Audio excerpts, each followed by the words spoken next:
Oops. Good afternoon, podcast community. We have a special guest all the way from Colorado. Now, we are on the Follow Up podcast. You're thinking, what the heck is follow up? Well, it's probably one of the more important things that we need to do in business. So, we wanted to invite Janine to come in and just talk about what she's been doing for years and how we call it the echo effect. What you do today takes years sometimes to really see the the effects of a positive habit. So, Gene, tell our viewers who you are, what you do, and who you serve, and then we'll Okay. get into our podcast. Well, first of all, thank you for having me on the show, Pete. You and I've known each other for years, and we Mm. finally got our schedules to align so that we could Yes. get on together. The thing is, hi, Janine Bolon here. I assist authors that are published. I help you become profitable. So for me, it's all about IPAs. If you don't spend your days doing income producing activities, then you are not going to stay in business very long. As we all know, must be able to do that. And for me, follow up is my favorite time to be. I absolutely love doing the follow up with people. Why? Because these are people that already know me. I'm not having to go out and do prospecting.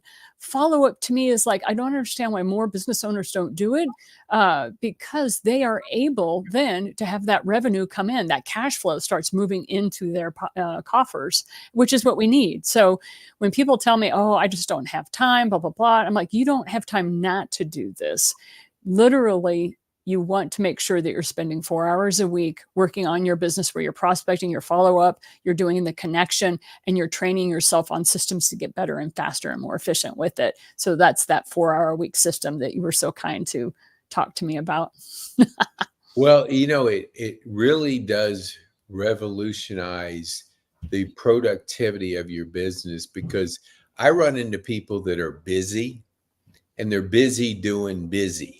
And busy during doing busy doesn't produce income for your business. So you have to prioritize better if you're that busy.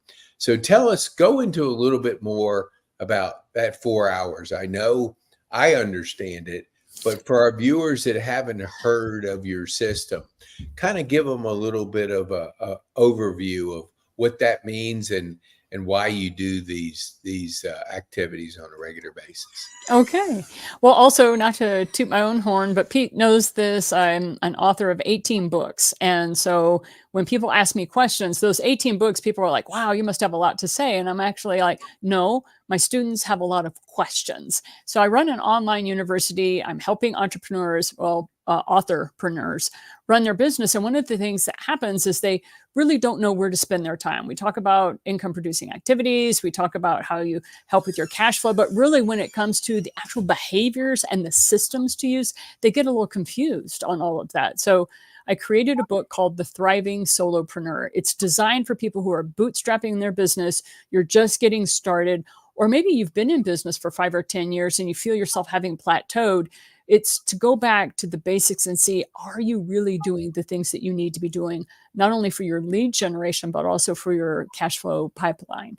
And so one of the things that we talk about the 4 hour week system. You need to spend an hour a week doing nothing but prospecting. This means you're reaching out to people who are cold or lukewarm with you. The second one is you want to spend an hour a week doing what we call follow up. Now, follow up means you're emailing people, you're texting them, you're on social media following up with them, you are calling them on the telephone. Oh my gosh, a lost art, I know. Mhm. Yep. And let us not forget real old school direct mail. And that is the thing that people know me for. When I was tagged, now I did not call myself the follow-up queen. I mean, that came from my students. My students called me the follow-up queen Mhm. because they would see that card in the box every 2 weeks sometimes when I knew that they were struggling. And so a lot of times I would connect with my students that way. Why? Well, I do that because I can build out that card at 2 a.m. and not be invasive in their world at all. It's also a soft touch. It's one of those things they can open it at a time of their choosing. I have people that say they gather up 3 and 4 of my cards at once, sit down with a cup of coffee, slowly open the cards. It's like a ritual. Mhm. So wouldn't you love that for your business, that your clients are so excited that you have sent them something in the mail that you want to do? So that's the second hour a week is the follow-up. All right. Mhm. The third hour a week is connecting. You should have a um, networking event or a one-to-one Zoom meeting at least once a week. And like I said, we're talking about small business owners. As you get more prolific, you'll need to have more of these. But when you're first starting out, you already have so many things on your plate. I don't want to give you this horrific to-do list. And so you connect 1 hour a week. A lot of times I set up 3 phone calls in an hour or 3 Zoom calls in an hour. So I'm meeting 3 people a week. And I tell them, look, I only have 22 minutes. Tell me about yourself. I want to know how I can help you. And who is it you're looking for? Can I refer someone to you? What industry are you moving into? Maybe I know someone that I can introduce you to. Or number 3, what is your biggest challenge that you have right now? Maybe I've written a book on the topic. Mhm. Right? That's how I run that. The fourth hour a week is continue to train yourself. The number one thing that entrepreneurs forget to do outside of building out their pipeline for their revenue is they stop training themselves. They stop taking courses. They think they're too busy.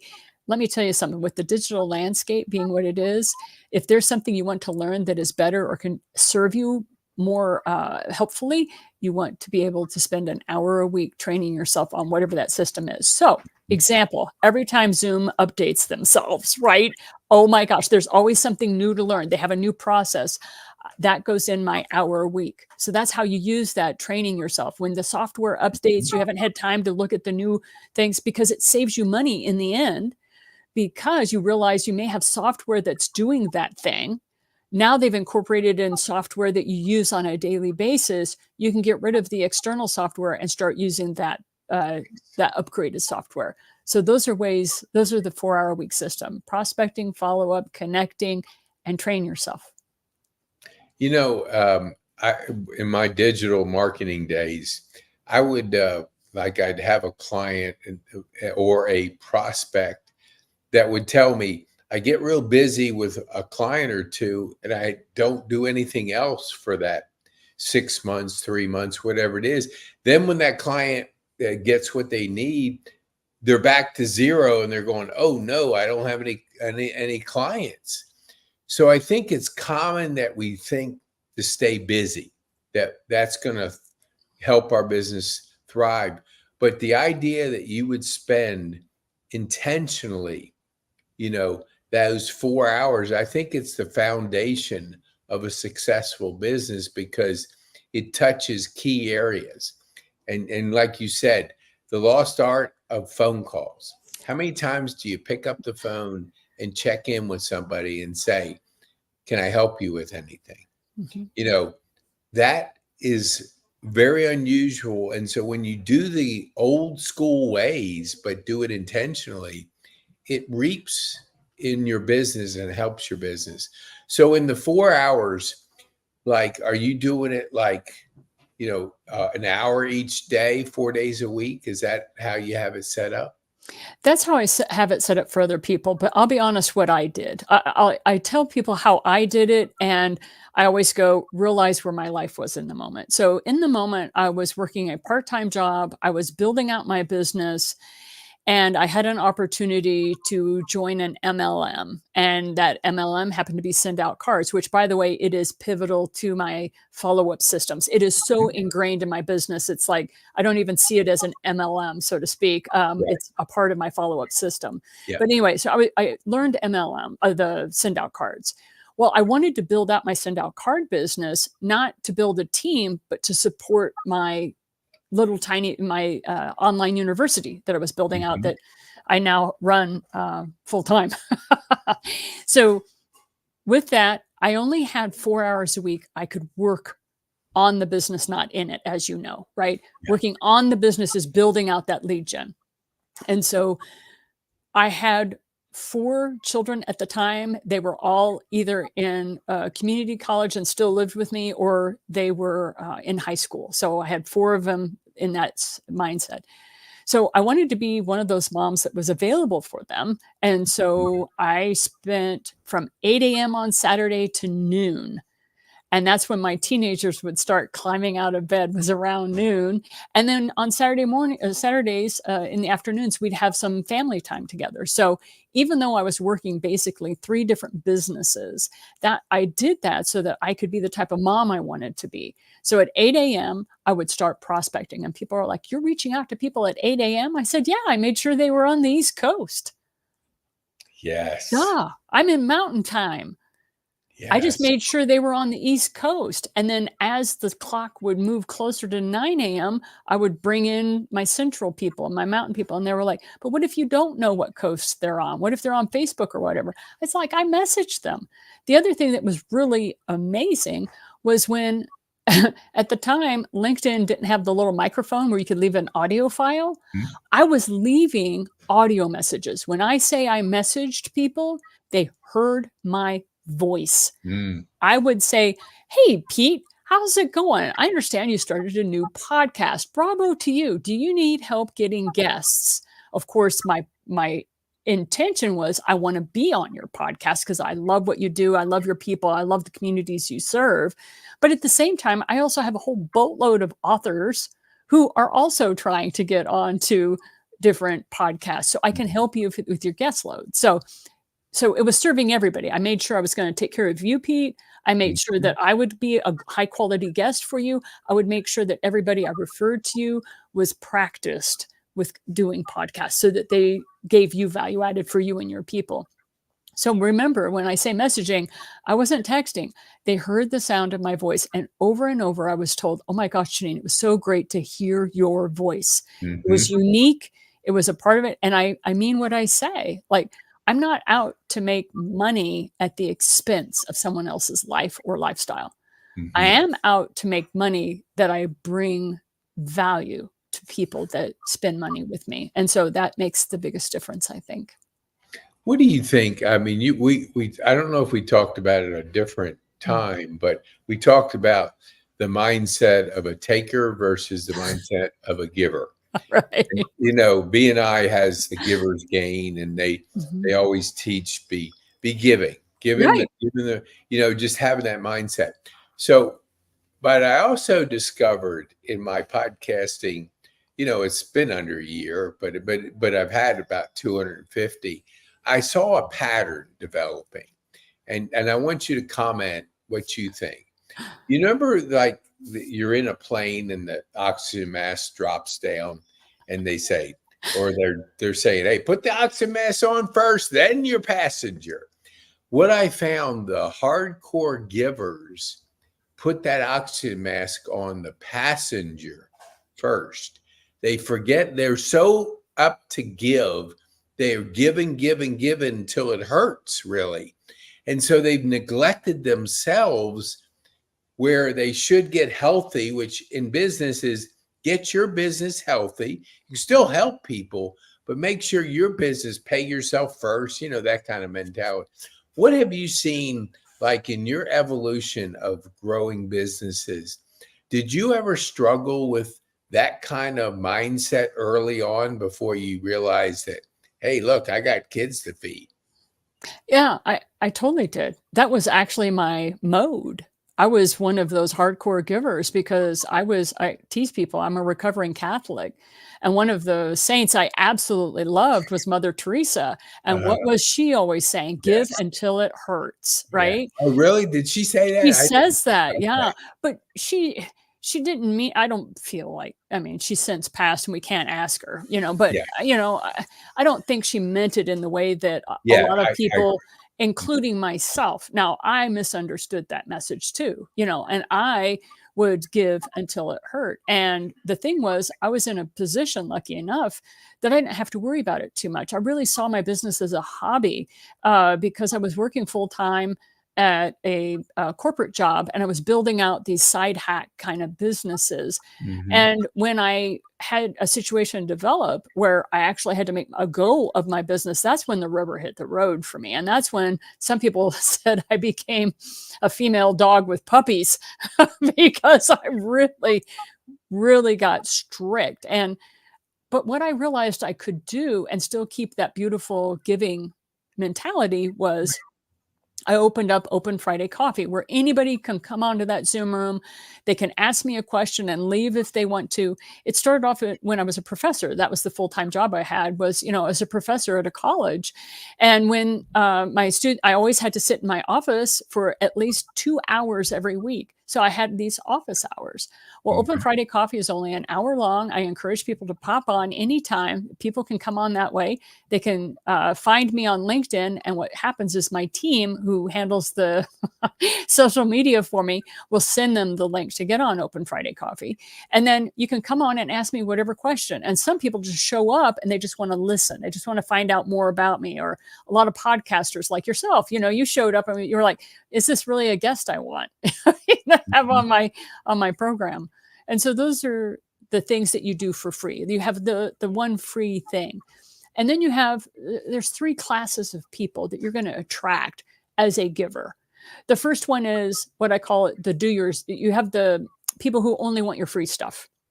They're not interested. They're not invested in you. They're not going to invest in you. And so you just let them be. Don't even worry about them. Don't focus on them. You just offer your free stuff and whoever takes it, fine. But don't chase them. That's the first thing is you don't chase those people because you want to help the other 3 groups. The ones that I identify with very well are the do-it-yourselfers. I'm very much a do-it-yourselfer. I'm a bootstrapper. And so that's where I would have an online course. And I'd say for $37, $97, $197, that's about the level that my do-it-yourselfers will go for. I'm like, here you go. Here's everything. Oh, and by the way, here's the book. You can get the book digitally. You can read it on PDF. Here's the online course, blah, blah, blah. So that's how I help my do-it-yourselfers. Hmm. The second ones are the do with you. They have the do it yourself mentality, but they get stuck and they shut down. And so those are the ones that have actually helped me build my online university. And I want to say thank you to each and every one of the do it with you crowd, because for them, I was charging $997 or $1497 for my courses because I was actually there with them, hand holding them, doing it with you. Right. The third part of your business is done for you. And that was the broadcasting company that I just recently sold. And that's how I got on with PodcastPete. Was we were running podcasting services. We were on 112 platforms. We were on 64 public radio stations. We had 8 clients. We were running 7 to 8 podcasts a week that my team and I have a team of about 15 people. We were doing pre-production, production and post-production work, and we did done for you. And then that level was about the $25,000 to $35,000 for those sorts of contracts. So you can see where you've staged the business in different ways so that you have different levels of revenue. And as long as you are really crystal clear on who you're serving at each of those times, even if you are a fantastic giver who struggles like I did with give until it hurts, Yep. you're serving all 4 of those demographics that you want to cater to. You're serving the ones who can't afford you. They're struggling. They're probably on food stamps. But they are trying to improve themselves. They just can't trust themselves to spend money right now because they're so unsure what's going to happen financially. Those are my freebie people. I give them as much as I can with that, but they are not the foundation of my business. The foundation of my business are the done with you people. So thank you. Thank you for letting me share.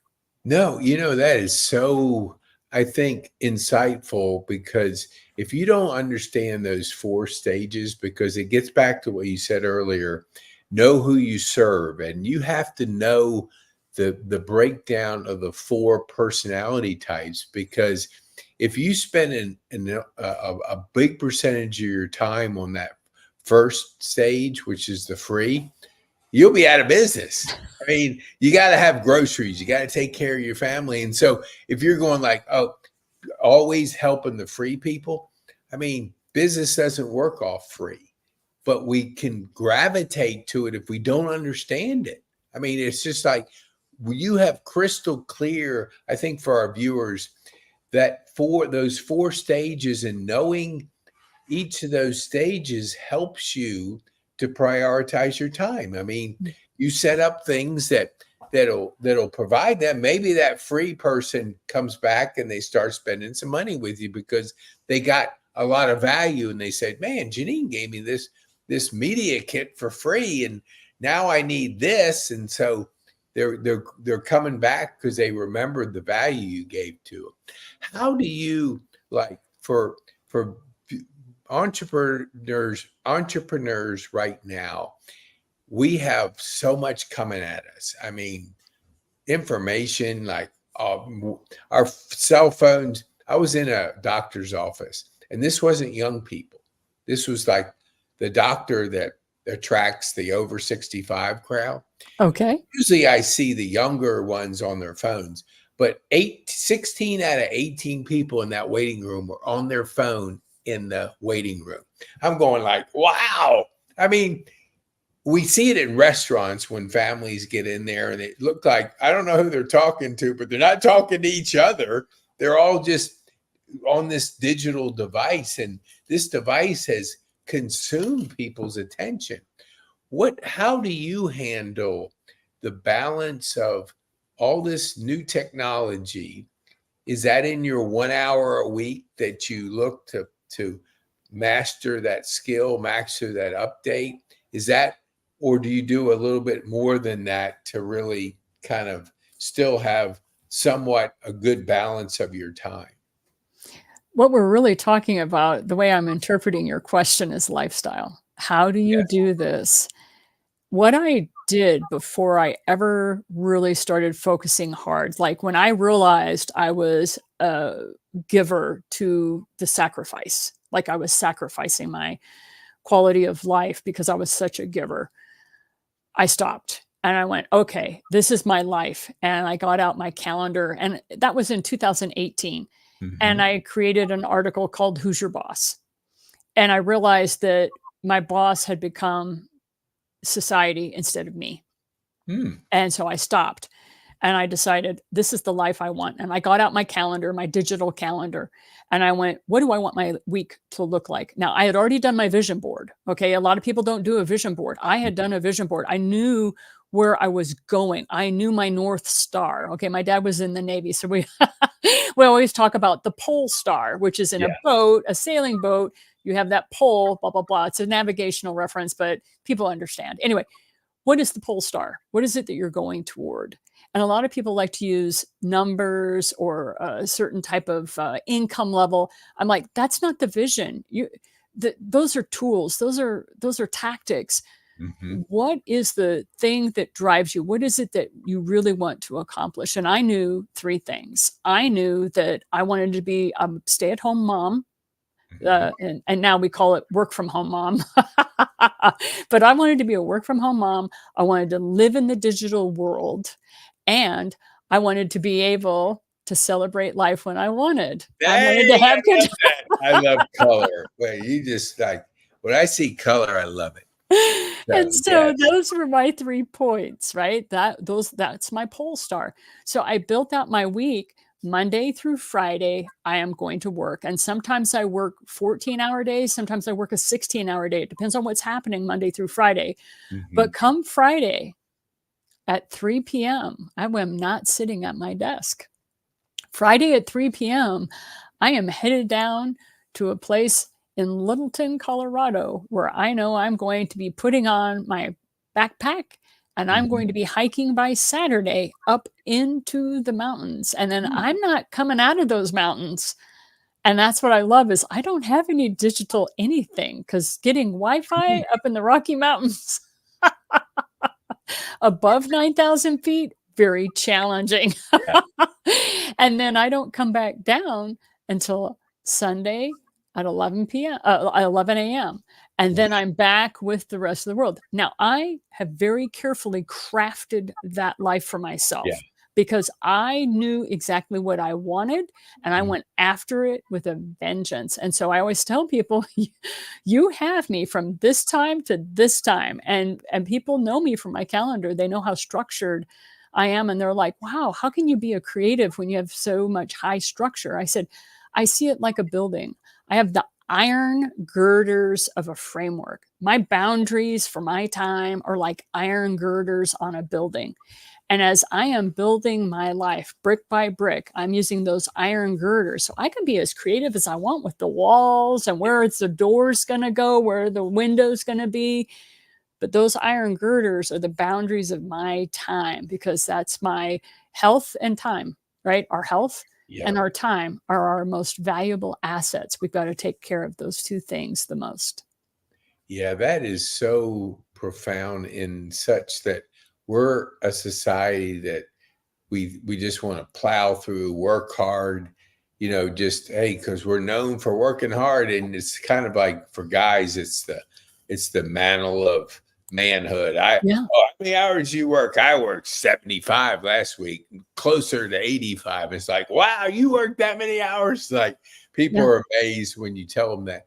But tell our viewers, like, when you started that, how did your energy level change? Because it looks like your weekend recharged your batteries. So come Monday, you had a full battery and you were ready.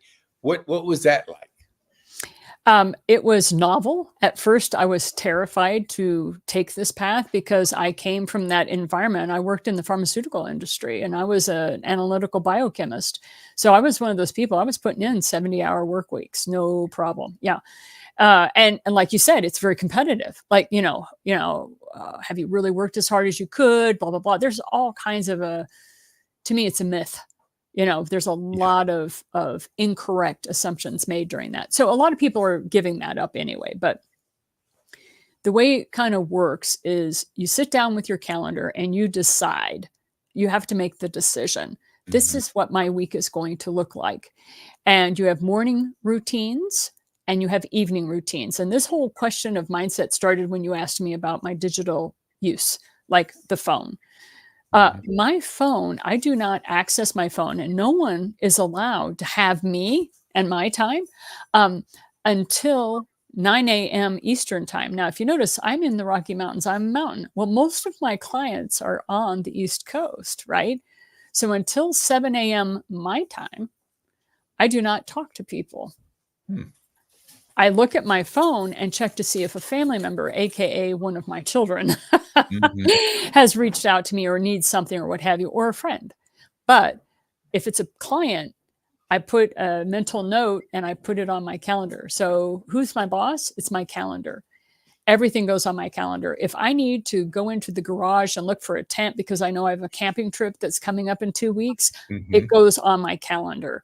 I need that 30 minutes blocked out because I need to go and if I need to scrub a little harder in one of the bathrooms because it's looking a little not questionable in certain areas, it goes in my calendar.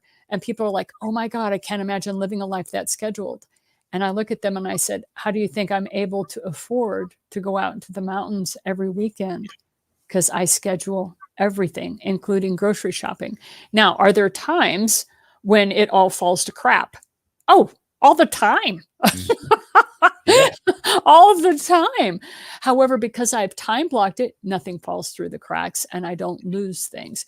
And when I do lose things, people in my life are so kind and so considerate. They're like, don't worry about it, Janine. What do you have available next week? Oh, I love that. I mean, I think that's that misnomer. Until you practice it, you think that, and I time block everything, and I'm a geek, and I have 3 days in one. I block off 3 separate days and do tasks in those 3. But when you explain that to people, they're thinking, wow, that guy's weird, or that's weird, because you've scheduled your freedom. I think you're so, you put those important things, the big rocks, the old big rocks first, and then you put your sand, you're setting your priorities by laying out your week how you want it to be versus just reacting to other people. You know, answering emails first thing in the morning, you're reacting to somebody else's priorities, not yours. What do you, as a habit, do you do any journaling? Mm. Well, as an author of 18 books, the answer is yes. And one of the things I wanted to share with you, though, Pete, is I want to say it is weird. People will call you you're a weird guy, and I've been told I'm goofy. I'm like, well, thank you. I am a kind of a goofy personality, aren't I? We aren't normal. Yeah. And if you're an entrepreneur, stop acting normal Yes. because we aren't. Okay. We have done something incredible, and that is we have sacrificed security for freedom. So, by golly, make sure you put that freedom in your calendar because you've already sacrificed security, you know? Yes. And how many people do that? How many people will sacrifice their security so they can truly live free? About 2%. Yeah. So, Yeah. we are weird, my friend. But it's nice to have you as a part of our clown club. Yeah, I know. I love it because I always kid with my seniors, and there's one lady that she's from a different country, and so she always will say, "Please don't say that," because it doesn't translate into a different language. But it's how I adapt to the people that will grab your time. I just have something comical to say to set the boundaries, because I think if you're not a good boundary setter, then it's going to get messed up, because you have to set your boundaries, and there are all kinds of different boundaries that need to be set. And it's not that you're mean, but it's your life. I mean, you're living your life, not 100 other people that want your time, your priorities. It's just so it really is kind of, I see what you say, 2%. It is weird, but it's good to be weird, because I know the weird people in life are the high achievers. It's Mhm. just how it is. So my final question, because I want to be respectful of time, tell our viewers, I'm really love your coffee because I come whenever I can. Tell our viewers that way that they can get value from you and also be a part of that community that's looking out to give and build everybody up. This is one of the ways that if you want to kind of kick the tires and you don't really want to invest anything except a little bit of time, we talked about time is your most valuable asset. So definitely look me up on the internet. Go to my YouTube channel. It's the Janine Bolon Show. There's all kinds. I think we have 286 videos that are educational videos on there. So you can learn a little bit about me and how I teach. But you're more than welcome to show up to Open Friday Coffee. And that is my community of people. Some people have been with me, like you, Pete, for years and years. Then we have some people who this is their first time meeting me. It's literally how I let people filter themselves. Instead of me dictating whether or not you're going to work with me and being very exclusive, what I do instead is I let you choose how far into my world do you want to come. Yeah. And I let you know the cost at every point, and you're always welcome to show up to Open Friday Coffee. And so I have anywhere, it started off as I would have 2 or 3 people, and it's grown to we have anywhere from 8 to 18 people that'll show up at a time. And so I just go around the horn, as I like to say. I just let everybody speak and I say, how can I help you? And they can ask me any question. And if it requires a pretty detailed response, I'll refer them to a video I've already shot answering that question. Mhm. Or I'll say, look, that's a whole online course I've built out, and you too can have it for $197. I'll let them know. But if it's a quick question like, Janine, on chapter such and such of your book, you mentioned XYZ, I'm struggling. I can't get that to work. And that's my do-it-yourselfers. And those are also the people who are driven, who are trying really hard to make a difference. They just don't have cash flow right now. Yeah. This is my way of giving back to them. More than happy to have you on. So definitely stop by Open Friday Coffee and bring a question. Don't just sit there and say, I'm here to observe. Come on now. You're an entrepreneur. You've never observed in your life. You came in to answer a freaking question. You have a solution to a problem you have seen. let's make sure we get that so it's giving you cash flow. That's wonderful advice for, the road of an entrepreneur is an easy one. That's That's why, correct. you're in it to make a difference, and you've decided that you're going to be the one that drives the value and the market will pay you. But you got to know the levers to push to be able to make that happen. So Mm-hmm. being around people, you have quality people that come on your Friday.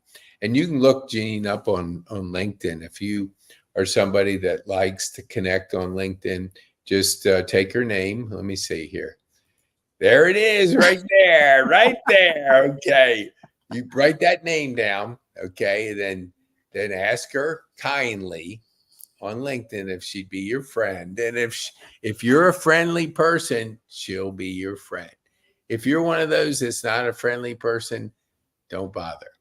Okay. We don't deal with people who aren't friendly. Yes, that's right. They Yep. can play in another sandbox. Mm-hmm. So, Janine, I want to be respectful of your time. What would be the one thing that you want our viewers to take home from our time on the podcast? I really want you to listen to what PodcastPete has to say. The Follow Up podcast is, you hear this over and over again. The riches are in the niches, the fortune is in the follow up. You always hear people working with the English language to talk about where the money is. And I'd like to remind you that Podcaster Pete, he is the one that knows how to build relationships with people. He does it in a very warm fashion. He's very disarming. You don't feel like you have to put your shields up like, oh, here comes the sales call. Here comes the sales pitch. And you want to follow this podcast so that you can learn from him free of charge. He's giving it from his heart. And when you're ready to really take that next step, make sure that you say, hey, Podcaster Pete, I know that you go by Pete Kane. I want you to help me out. I have a question. How much can I pay you for your time? I have a link that I use for people like that. And for $197, I will answer any question they have in detail for 45 minutes. And that's very inexpensive coaching, ladies and gentlemen. And I know Podcast Pete does this very same thing. He has a similar sort of process. Offer to pay him for his time. And then say, this is the question I have. This is what I want to ask you. And this is the solution I need. And then he can let you know if the solution is going to work for you or not. You may be off track. So continue to listen to what Podcast Pete has to say and make sure that when you are ready to take the next step, offer to pay him and get on that coaching program of his. So thank you very much for letting me be on your show, Podcast You're Pete. welcome. I love when you say that, Podcast Pete. I've been trying to get my mom, she's 94, to call me that. She won't. She calls me my full name. I said, I'm going to change my name to Podcast Pete, Mom. So you're going to legally have to call me. She knew you as Pete long before podcasting was ever around. She calls me Peter Edward. So when she uses that middle name, oh my gosh, you're in trouble. So anyway, well, Janine, thank you so much for being a guest and adding such great value to my community. And that 4-hour week, get a hold of Janine, get in there, pay for things, because when you invest in yourself from other people's knowledge, you accelerate your growth. And you can do things on your own, but work off other people's experiences so you can accelerate your ability to make an impact out there in your business world. So thank you so much, Gene. I appreciate you being on the Follow Up podcast. Thank you, dear. Have a great day.